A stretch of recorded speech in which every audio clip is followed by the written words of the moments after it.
তো তোমরা সবাই অনেক তো তপন থানার নাগপুরি ধামাকা দেখলে, এবার একটু বালুরঘাটের দেখো।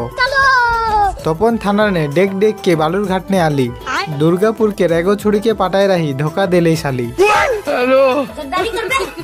তো আমরা সবার মতোই যাচ্ছি নাগপুরি ধামাকা দেখতে। তো তোমরা দেখতেই পারছো, মানে এই মেয়েগুলোকে না কত লোক যাচ্ছে প্রোগ্রাম দেখতে। লোক বেশি হওয়া স্বাভাবিক, কারণ এইদিকে ফার্স্ট টাইম নাগপুরি ধামাকা আসছে। ও ঠিকানা তো বলেনি, তাই না? বালুরঘাটের চক ভিকু থেকে ভেতরে দুর্গাপুর ধাউল গ্রামে এই প্রোগ্রামটি হচ্ছে। গিয়ে তো দেখলাম সবকিছু ঠিক আছে, শুধু একটা কমি ছিল, সেটা হলো জায়গার।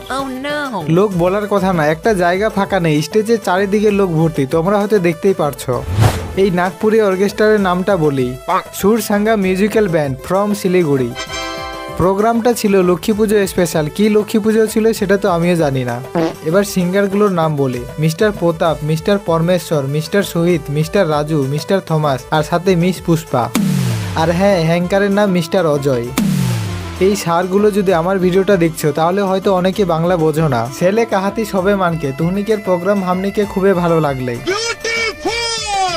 তুহনিকেরও গাঁওকে রাদিম বানকে যদি উড়াই চাহলা নীঁদ চেন, তাহলে তুহনিও বুকিং করা সুর সাঙ্গা মিউজিক্যাল ব্যান্ড।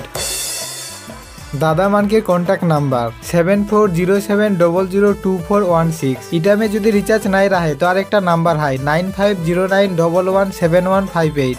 এবার একটু ভিআইপি গেস্টগুলোকে দেখাই। মিস সোনালি ড্যান্স গ্রুপ, তাদের আমি অনেক বড় ফ্যান, শুধু হাওয়া দিতে পারি না, এটাই আফসোস। আমি জন্ম হওয়ার পর থেকে সোনালি দিদির ভিডিও দেখতাম কিবোর্ড মোবাইলে। জানি তোমাদের বিশ্বাস হচ্ছে না, এমনিতেও এখনকার দিনে সত্যি কথা কে বিশ্বাস করে? এখন যদি আমি বলি আমি ওদের 100 টাকা চুরি করে নিয়েছি, ওটা সবাই বিশ্বাস করবে। তো যাই হোক, আমরা তো এখানেও সে এনজয় করেছি। তারপর সকাল হয়ে গেল, এবার বলি আমি আসছি কোথায়। চক ভিগুর ডাকরাতে মাসির বাড়ি, আমরা ওখানেই ছিলাম। এর আগেও আসি এখানে, কিন্তু মোবাইল প্রবলেমের জন্য দেখাতে পারিনি। তারপর খাওয়া দাওয়া করে বের হয়ে গেলাম ছোট মামার কাছে যাওয়ার জন্য। মামারা থাকে বালুরঘাট বড় বাস স্ট্যান্ডের পেছনে, আর আমরা চক ভিগুতে বাইক রেখে হেঁটে হেঁটে যাচ্ছি। কারণ এখনকার দিনে যত তাড়াতাড়ি আলু কাটা যায় না, তার থেকে বেশি বাইকের চালান কাটা হয়। আমরা গরিব মানুষ ভাই, টাকা দেওয়ার থেকে হেঁটে হেঁটে যাওয়াটাই বেটার মনে করি। আজ কামায়েঙ্গা তো কাল बैठकर खाएंगा। সত্যি বলবো, আমরা আসলে গরিব না, শালা 1 নম্বরে ভিখারি।